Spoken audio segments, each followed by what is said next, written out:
Nunca imaginé que el sonido de un timbre pudiera romperme la vida en mil pedazos otra vez, pero eso fue exactamente lo que pasó hace una semana cuando mi madre apareció en la puerta de mi departamento en Palermo con los ojos hinchados y el maquillaje corrido por las lágrimas, temblando como si hubiera visto un fantasma en medio de la avenida Santa Fe. Yo soy Juanita. Tengo 27 años y hace un año logré mudarme sola pensando que por fin había escapado de la toxicidad de mi casa familiar, pensando que había dejado atrás los gritos, los portazos y ese aire denso que se respira cuando hay secretos flotando en el comedor. Pero me equivoqué porque el pasado no se borra con una mudanza y esa noche mi madre, Claudia, trajo todo el infierno de vuelta en su cartera.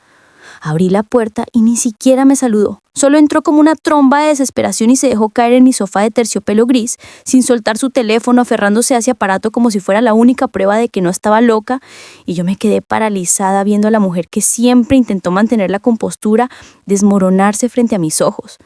Le serví un vaso con agua con las manos temblando porque en el fondo de mi estómago ya sabía lo que venía, ya sentía esa náusea familiar que tenía de niña cuando papá no llegaba a dormir.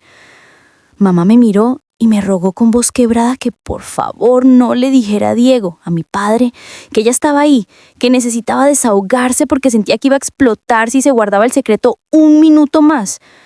Fue entonces cuando me lo dijo, y cada palabra fue como un golpe seco en el pecho. Me dijo que estaba furiosa, no triste, sino furiosa, porque había encontrado mensajes en el celular de papá, mensajes que ella llamó dulces, pero que en realidad eran la prueba de que él había vuelto a las andadas.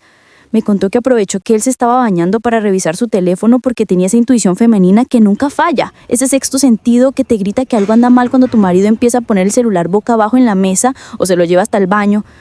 Y lo que encontró no fueron solo emojis de corazones o buenos días inocentes.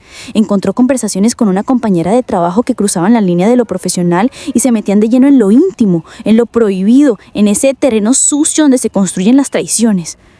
Pero eso no era todo, y aquí es donde la rabia empezó a subirme por la garganta como ácido caliente, porque mamá siguió hablando y me dijo que además de la compañera de trabajo vio registros de llamadas y mensajes a lugares turbios, a esos supuestos centros de masajes que todos sabemos lo que son, y a terapeutas que no tienen título de psicología. Mi padre, un hombre de 55 años, respetado por sus amigos, el alma de las fiestas, el asador oficial de los domingos, estaba buscando contacto físico barato y sucio a espaldas de la mujer que le había dedicado más de 30 años de su vida. Mamá lloraba y me decía que antes de encontrar los mensajes ya lo sentía en el cuerpo, porque él había estado cruel con ella, distante, reservado con su teléfono como si guardara los códigos nucleares, y cada vez que ella le preguntaba algo, él reaccionaba con agresividad defensiva.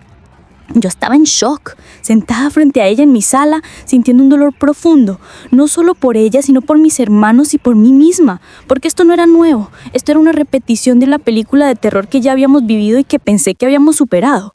La furia empezó a reemplazar la pena, porque la última vez que supe que mi papá engañó a mamá fue hace 20 años, cuando yo era una nena y no entendía bien qué pasaba, pero sentía el terremoto en mi casa. Recuerdo que en esa época él tenía una amante mucho más joven a la que visitaba en sus viajes de negocios al interior del país, y fue una época horrible, una época oscura donde mis mañanas empezaban con gritos violentos y cosas volando por la cocina. Tengo grabada en la memoria una noche específica, una noche de lluvia torrencial en Buenos Aires, cuando mamá nos metió a mí y a mis hermanos en el auto en pijamas, llorando histérica, y nos fuimos a casa de mis abuelos, huyendo de la locura. Pero lo peor no fue la huida, sino lo que pasó después, cuando mi padre nos encontró y se desató una persecución en auto por las calles mojadas, con él tocando bocina y bloqueándonos el paso como si fuera el dueño de nuestras vidas, y yo en el asiento de atrás abrazada a mi hermano pensando que esa noche iba a terminar mal. Recuerdo el miedo puro de ver a tu propio padre transformado en un extraño, en un monstruo que golpea el vidrio del auto gritando que abran la puerta. Y hubo un momento aún más doloroso que mamá quizás no recuerda con claridad, pero yo sí. Un momento en que él intentó llevarnos con él y yo acepté irme, aunque no quería, aunque estaba aterrorizada porque mi mente de niña de 7 años pensó que si me iba con él, tal vez dejarían de pelear, tal vez mi sacrificio traería paz a la casa. Pero no funcionó.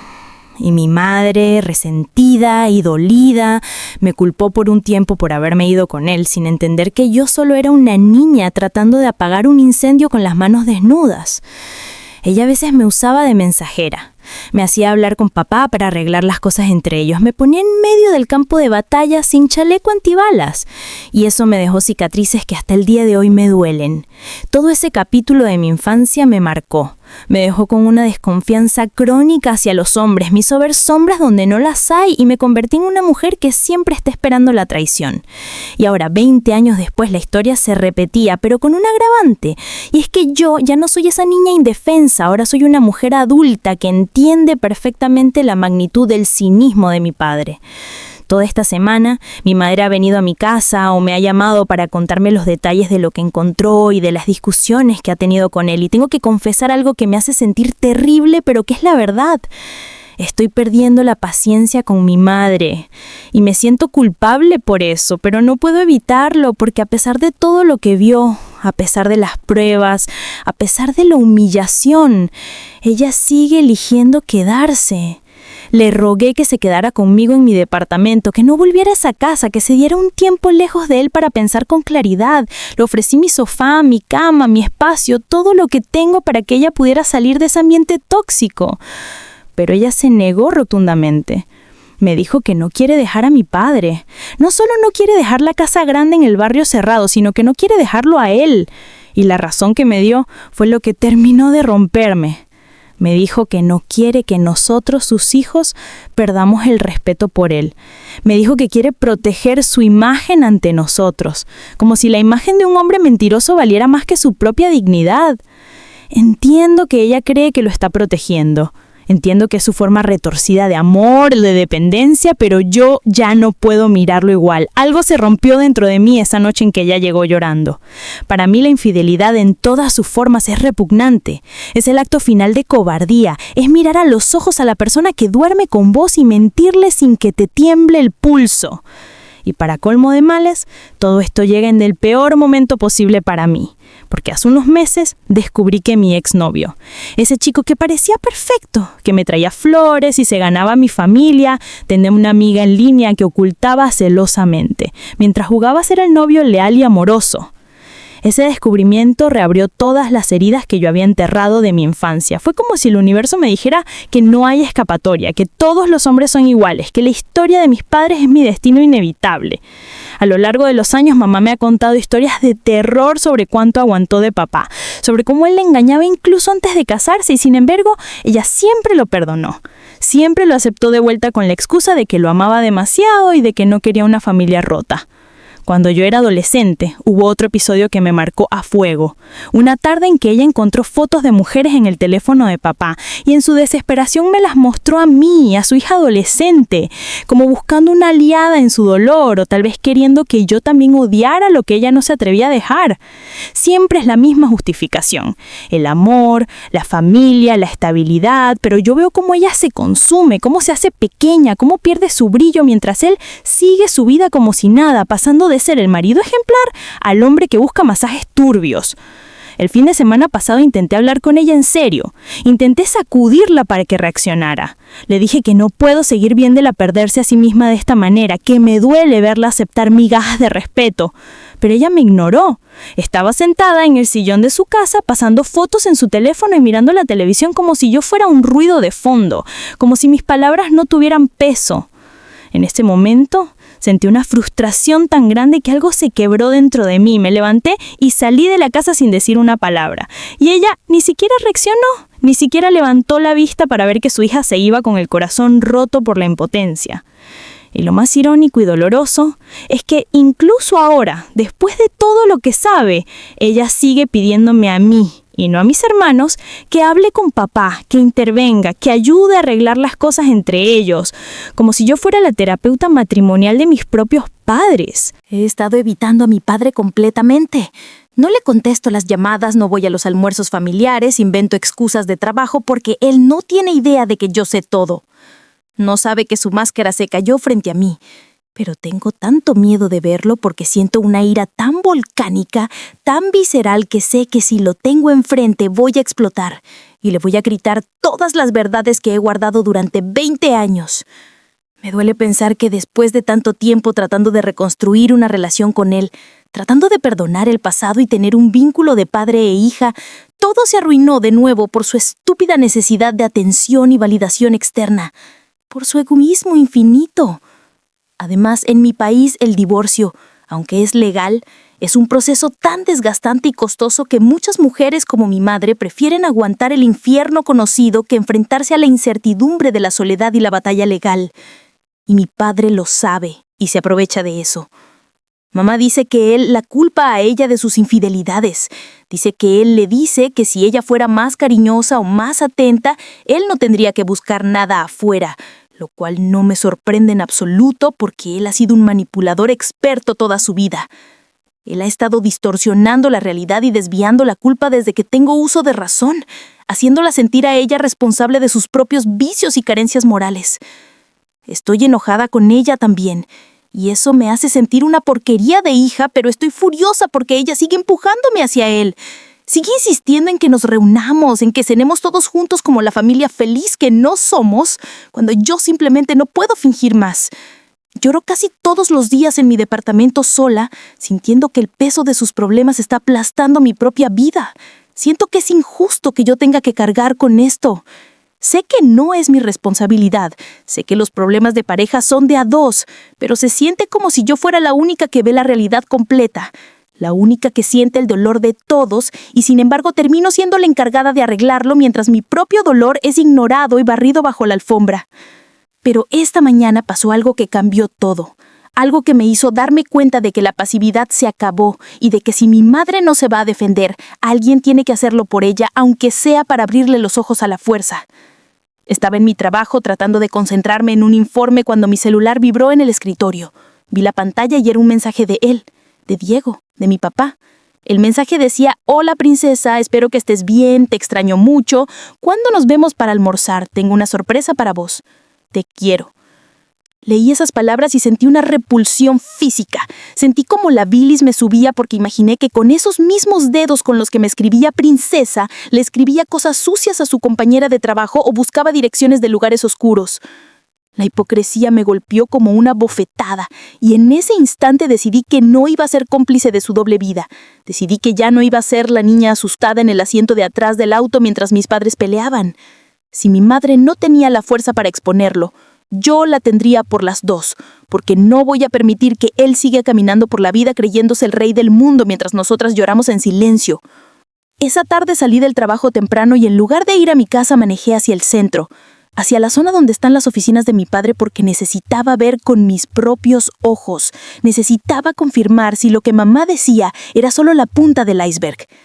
Estacioné mi auto a una cuadra de su edificio y esperé, sentada con las manos apretando el volante, sintiéndome como una espía en mi propia familia, viendo cómo la gente salía de trabajar.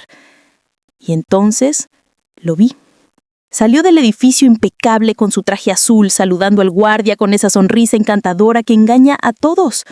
Pero no estaba solo.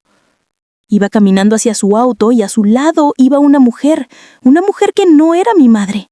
Una mujer más joven que se reía de algo que él decía, y vi cómo él le abría la puerta del acompañante con una galantería que hace años no tiene con mi mamá. Se subieron al auto y arrancaron y yo, sin pensarlo 2 veces, encendí mi motor y lo seguí, manteniendo la distancia con el corazón latiéndome en la garganta, porque sabía que a donde sea que fueran, no era una reunión de trabajo. Lo seguí por las calles de Buenos Aires viendo cómo el auto de mi padre se alejaba del centro y se metía en un barrio que yo no frecuentaba, hasta que frenaron frente a un restaurante discreto, con luces bajas.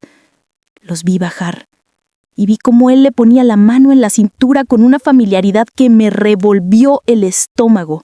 No era un toque casual, era un toque de posesión, de intimidad.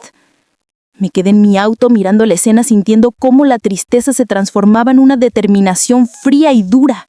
Saqué mi celular y le saqué una foto desde lejos, una foto borrosa pero innegable. Pero justo cuando estaba por guardar el teléfono vi que mi papá se detuvo en la entrada del restaurante.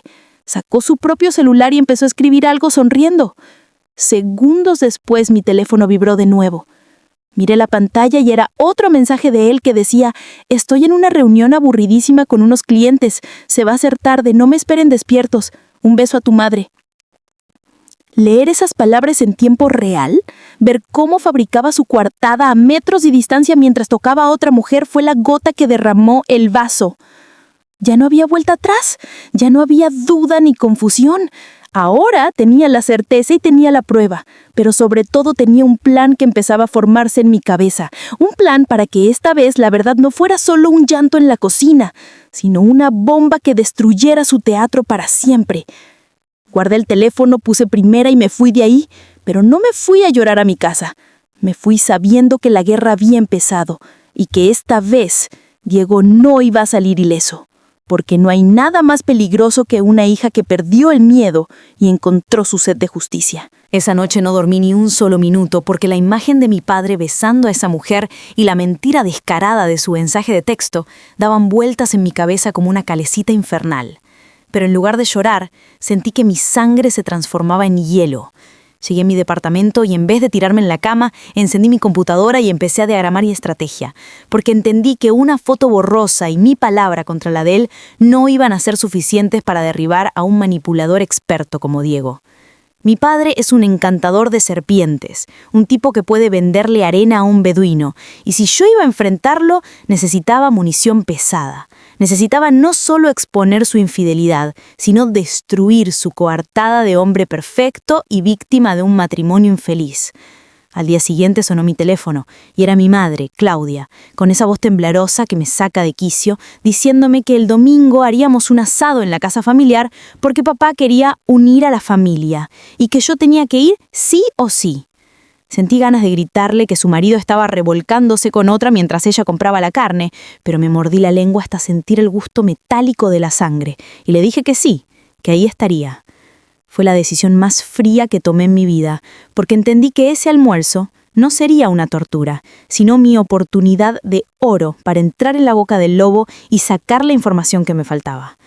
El domingo llegué a la casa de mis padres en San Isidro con una sonrisa dibujada con navaja, y lo primero que vi fue a Diego, en el jardín, parado frente a la parrilla con su delantal de cuero y una copa de Malbec en la mano, actuando el papel del patriarca amoroso. Me saludó con un abrazo fuerte, ese abrazo que antes me hacía sentir segura y que ahora me daba repulsión física. Sentí su perfume caro mezclado con el olor al humo y tuve que hacer un esfuerzo sobrehumano para no empujarlo.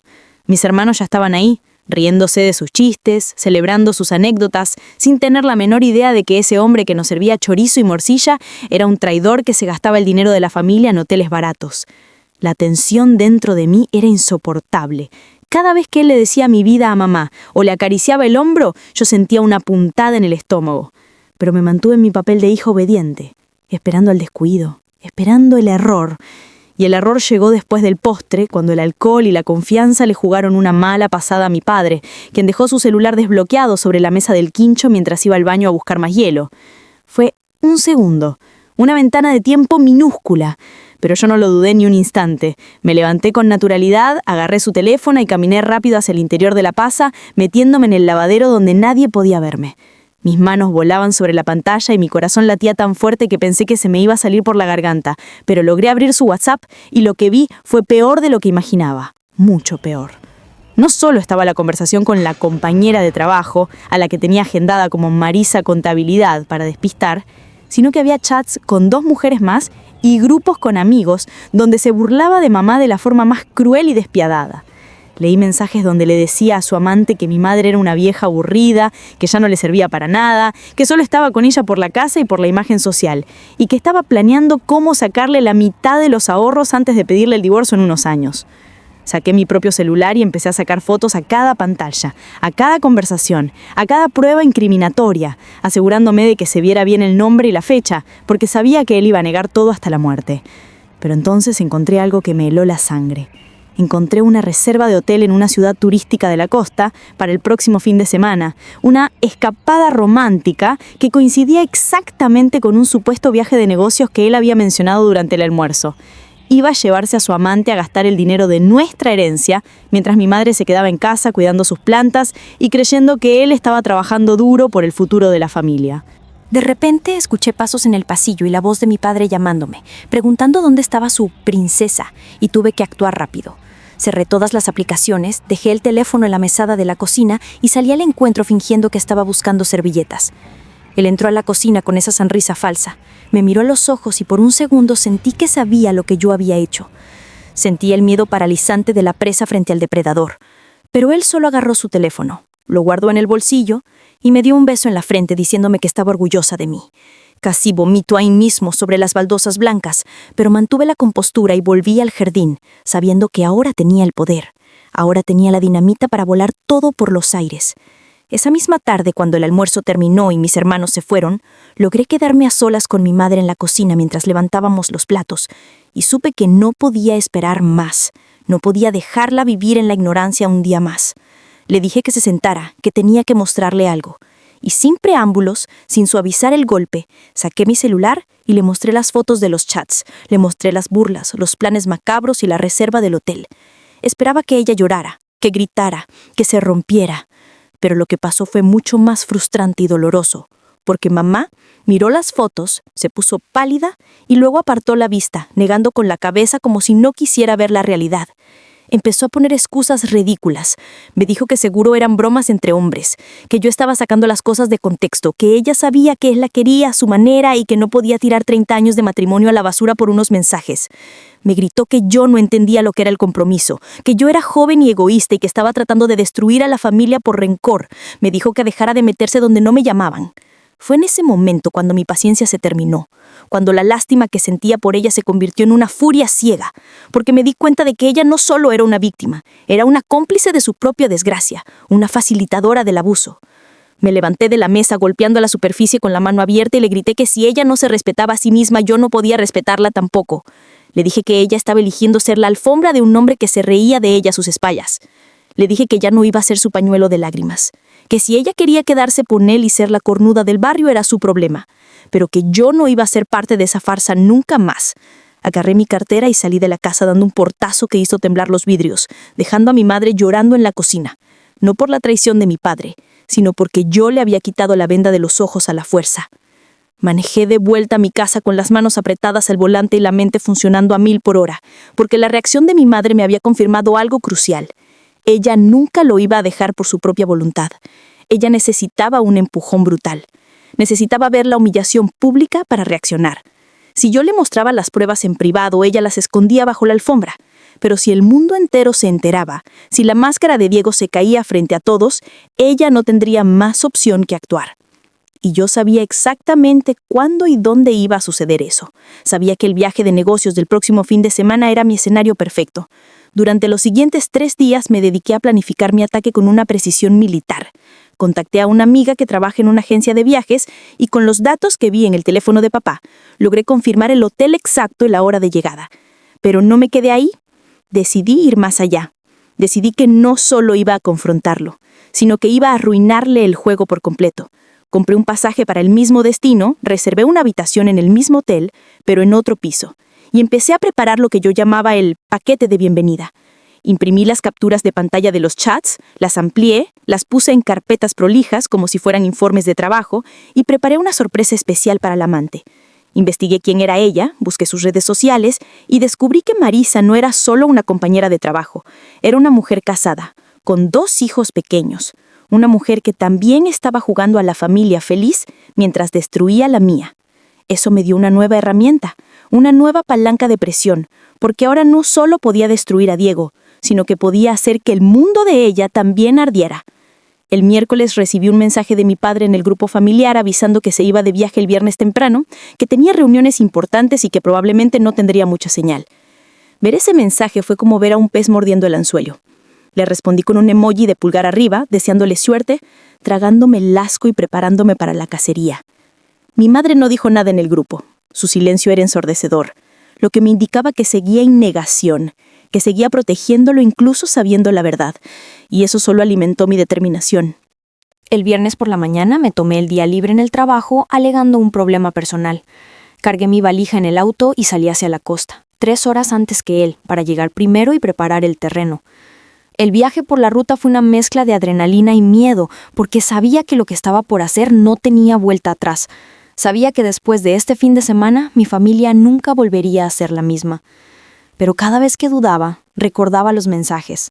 Recordaba a mi padre llamando vieja inservible a la mujer que le planchaba las camisas, y la duda desaparecía, reemplazada por una sed de justicia que me quemaba las entrañas.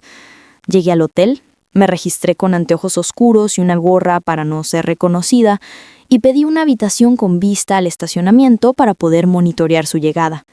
Me senté junto a la ventana, como un francotirador, esperando a su objetivo, revisando una y otra vez mi plan, repasando cada detalle para que nada fallara. Y entonces, a las 6 de la tarde, vi entrar el auto de mi padre, ese auto que tantas veces nos llevó de vacaciones familiares, ahora convertido en el carruaje de la infidelidad. Lo vi bajar y segundos después bajó ella, Marisa, riéndose y colgándose de su cuello como si fueran dos adolescentes enamorados, sin ninguna culpa, sin ningún remordimiento. Los vi entrar al lobby, tomamos de la mano y sentí una calma extraña, una calma peligrosa, porque ya no había más suposiciones, ya no había más dudas. Estaban ahí, frente a mí, y no tenía ni idea de que su peor pesadilla estaba en el piso de arriba. Esperé 10 minutos para darles tiempo de subir a su habitación, y luego bajé a la recepción con mi mejor sonrisa y un sobre en la mano. Me acerqué al recepcionista y le dije que era la asistente del señor Diego, que él me había pedido que le dejara unos documentos urgentes en su habitación, pero que quería darle una sorpresa. Con un poco de carisma y un billete discretamente deslizado sobre el mostrador, logré que el chico me diera el número de habitación, la 305, y hasta me ofreció subir el sobre él mismo, pero le dije que no hacía falta, que yo quería asegurarme de que lo recibiera personalmente. Subí al ascensor viendo cómo los números cambiaban, 1, 2, 3, y con cada piso mi corazón latía más fuerte, no de miedo, sino de anticipación. Caminé por el pasillo alfombrado hasta la puerta 305, escuchando las risas que venían de adentro, esas risas que eran una bofetada para mi madre y para mí. Me paré frente a la puerta, respiré hondo, y en lugar de tocar el timbre o golpear, hice algo mucho más efectivo. Saqué mi celular, conecté el parlante Bluetooth portátil que había traído, lo puse en el suelo justo frente a la puerta, al volumen máximo, y le di play a un audio que había preparado. No era música. No eran gritos, era la grabación de una de las peleas de mis padres de hace 20 años. Una grabación que yo había digitalizado de un viejo video casero donde se escuchaba a mi padre gritar y romper cosas. El sonido de los gritos y los vidrios rotos llenó el pasillo del hotel, interrumpiendo las risas de adentro de golpe, creando una atmósfera de terror psicológico instantáneo. Y justo cuando el audio terminó y se hizo un silencio sepulcral, golpeé la puerta con fuerza 3 veces secas y autoritarias. Escuché pasos apresurados, susurros nerviosos y finalmente la puerta se abrió lentamente. La cara de mi padre cuando me vio parada ahí no tenía precio. Pasó del shock al terror absoluto en una fracción de segundo. Se puso blanco como el papel y empezó a balbucear mi nombre. Pero yo no le di tiempo a hablar. Lo empujé hacia adentro de la habitación entrando con la fuerza de un huracán y me encontré con Marisa sentada en la cama, en bata, con una copa de champaña en la mano, mirándome con los ojos desorbitados. «¡Sorpresa, papá!», dije con una voz tan fría que hasta yo me desconocí. «Espero que no te moleste que me haya sumado al viaje de negocios, pero traje algo que te olvidaste en casa». Y con un movimiento teatral tiré sobre la cama las carpetas con las capturas de pantalla, las fotos de ellos y, lo más importante, el número de teléfono del marido de Marisa escrito en letras grandes y rojas. «Tienen 5 minutos para vestirse y bajar al lobby», les dije, mirándolos con asco, «porque si no bajan, yo voy a subir esa foto a Facebook y voy a llamar a este número ahora mismo. Y te aviso, Diego, que mamá está en camino, aunque ella todavía no lo sabe». Me di media vuelta y salí de la habitación, dejándolos en medio del caos, cerrando la puerta con suavidad y sintiendo por primera vez en años que yo tenía el control. Pero esto era solo el comienzo del fin de semana, porque mi plan no terminaba con asustarlos. Mi plan era que todo el hotel y toda nuestra familia fueran testigos del espectáculo final. El silencio que siguió mi amenaza fue tan denso que se podía cortar con un cuchillo. Y por primera vez en mi vida vi a mi padre, el gran Diego, el hombre que siempre tenía una respuesta para todo, quedarse completamente mudo, abriendo y cerrando la boca como un pez fuera del agua. Marisa, por su parte, soltó la copa de champán que cayó sobre la alfombra manchando todo de líquido dorado. Pero a nadie le importó porque el verdadero desastre estaba a punto de ocurrir. Mi padre intentó acercarse a mí con las manos levantadas en un gesto de paz, intentando usar esa voz paternal que siempre le había funcionado para manipularme, pero yo di un paso atrás y levanté mi teléfono como si fuera un arma cargada, recordándole que con un solo botón su vida entera se terminaba. Le dije que no se atreviera a tocarme. Le dije que me daba asco y que tenía exactamente 3 minutos para vestirse y bajar porque el espectáculo en el lobby estaba por comenzar y los invitados de honor estaban llegando. Él me miró con una mezcla de odio y pánico, preguntándome qué había hecho, preguntándome si estaba loca, si no me daba cuenta de que estaba destruyendo a mi propia familia. Pero yo me reí, una risa seca y sin humor, y le contesté que él la había destruido hace años. Yo solo estaba barriendo los escombros. Salí al pasillo y me quedé de guardia junto a la puerta, escuchando los susurros frenéticos de adentro, los insultos que se lanzaban entre ellos, culpándose mutuamente por el descuido, mientras yo sentía una adrenalina fría recorriéndome la espalda. Bajé por el ascensor antes que ellos porque necesitaba preparar el escenario final, necesitaba asegurarme de que no hubiera escapatoria posible, y cuando las puertas del ascensor se abrieron en la planta baja, vi que mi plan había funcionado a la perfección con una precisión de reloj suizo.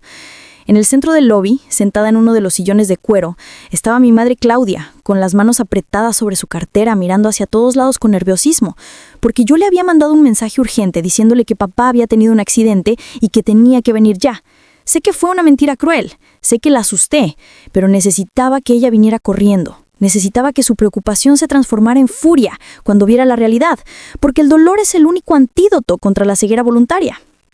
Pero ella no era la única persona que yo había convocado, porque justo en la entrada giratoria vi entrar a un hombre, alto, con cara de pocos amigos, un hombre que miraba su celular con confusión.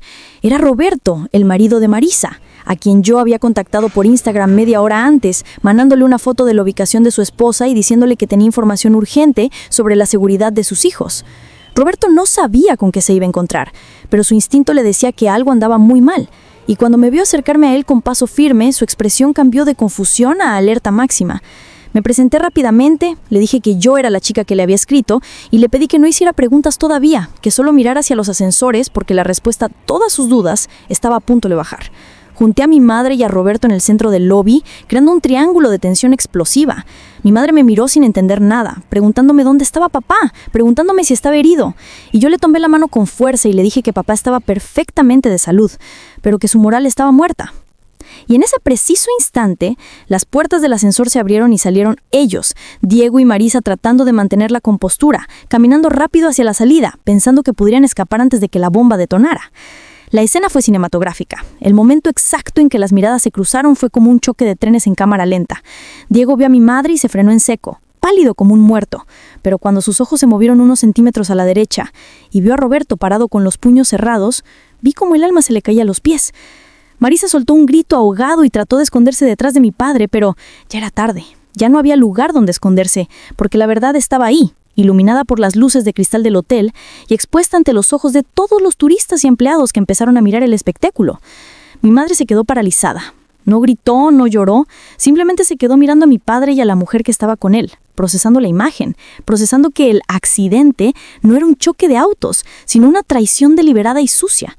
Diego intentó la última jugada desesperada, esa jugada patética de los mentirosos compulsivos, y caminó hacia mamá diciendo que no era lo que parecía, que podía explicarlo, que era una confusión terrible.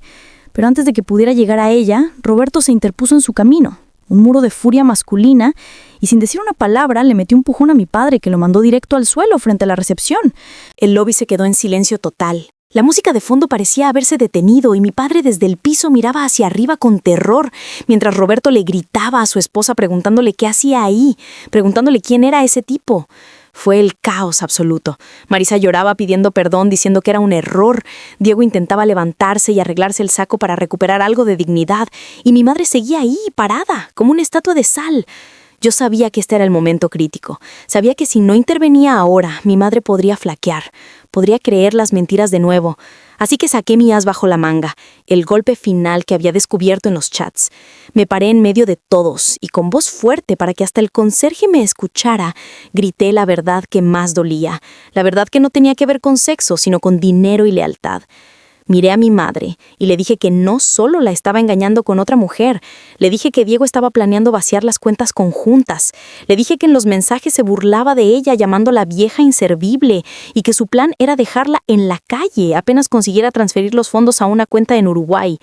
Saqué las copias impresas de los chats que tenía en mi bolso, esas hojas de papel que quemaban como fuego, y se las puse a mi madre en las manos, obligándola a leer, obligándola a ver la maldad escrita en negro sobre blanco. Mamá bajó la vista y leyó. Leyó las burlas, leyó los planes, leyó cómo el hombre al que le había dedicado su vida se refería a ella como un estorbo. Y entonces vi la transformación. Vi cómo la tristeza en sus ojos se convertía en algo mucho más oscuro y poderoso. Vi cómo la postura de víctima desaparecía y nacía una mujer nueva, endurecida por el golpe. Levantó la vista y miró a Diego, que seguía en el suelo tratando de balbucear excusas, y con una calma que me dio escalofríos, se acercó a él lentamente. Todos pensamos que le iba a gritar o que le iba a pegar, pero mi madre hizo algo mucho peor. Se sacó el anillo de casada, ese anillo de oro que no se había quitado en 30 años, y lo miró con desprecio, como si fuera un pedazo de basura. Lo dejó caer al suelo junto a él, y con una voz que resonó en todo el lobby le dijo que no se molestara en volver a casa, porque la cerradura ya iba a estar cambiada, y que si intentaba tocar un solo peso de las cuentas, se iba a pudrir en la cárcel, porque ella no solo tenía estas pruebas, tenía años de secretos financieros que él había confiado en ella por creerla tonta. Fue un momento glorioso, un momento de justicia divina. Ver a mi padre darse cuenta de que había subestimado a la mujer que tenía al lado, darse cuenta de que su arrogancia había sido su tumba. Roberto, por su parte, agarró a Marisa del brazo y le dijo que se fuera con su amante porque en su casa ya no tenía lugar. Y la dejó ahí, llorando, en medio del lobby. Rechazaba por los 2 hombres. Mi madre se dio vuelta, me miró con los ojos llenos de lágrimas, pero con la cabeza en alto, y me dijo una sola palabra: vamos. Salimos del hotel juntas, dejando atrás el desastre, dejando a mi padre humillado en el piso rodeado de extraños que lo miraban con juicio y a su amante destruida. Nos subimos a mi auto y mientras manejábamos de vuelta a Buenos Aires en silencio, sentí que el aire era más liviano, sentí que por fin habíamos roto la maldición. Pero la historia no terminó ahí, porque la venganza real, la venganza duradera, vino en los meses siguientes y fue mucho más dulce de lo que yo había imaginado. Mi madre cumplió su palabra, con una eficiencia letal. Contrató al mejor abogado de divorcios de la ciudad, un tiburón que destrozó a mi padre en los tribunales usando todas las pruebas que yo había recolectado y toda la información financiera que ella conocía. Diego se quedó sin casa, se quedó sin la mitad de su dinero y lo peor de todo, se quedó sin su reputación, porque en el círculo social de San Isidro las noticias vuelan y nadie quiere hacer negocios con un hombre que fue expuesto de esa manera. Marisa intentó buscarlo. Intentó formalizar la relación ahora que ambos estaban libres, pero mi padre, amargado y arruinado, la rechazó, culpándola de su desgracia, y terminaron odiándose mutuamente, solos y miserables. Hoy, un año después, la vida es muy diferente. Mi madre ha rejuvenecido 10 años. Se compró un departamento nuevo, viaja con sus amigas y por primera vez en su vida es dueña de su propio destino y de su propia felicidad. Yo ya no tengo miedo, ya no tengo esa angustia en el pecho, porque aprendí que la verdad, aunque duela, siempre es mejor que la mentira, y aprendí que nunca es tarde para defenderse. A veces veo a mi padre de lejos cuando nos cruzamos por casualidad en algún evento, y lo veo envejecido, solo, tratando de mantener una apariencia de éxito que ya nadie cree. Y no siento odio, ni siento pena, solo siento indiferencia. Ese día en el hotel, yo no solo expuse una infidelidad, yo salvé a mi madre y me salvé a mí misma. Rompí el ciclo de abuso y silencio que había marcado a nuestra familia. Y si alguien me pregunta si me arrepiento de haber sido tan dura, de haber armado ese escándalo, de haber destruido la imagen de mi padre, les contesto con una sonrisa que lo volvería a hacer 1000 veces. Porque la lealtad no se debe a la sangre, se debe a quien te respeta, y quien rompe ese respeto merece enfrentar las consecuencias de sus actos sin piedad y sin anestesia.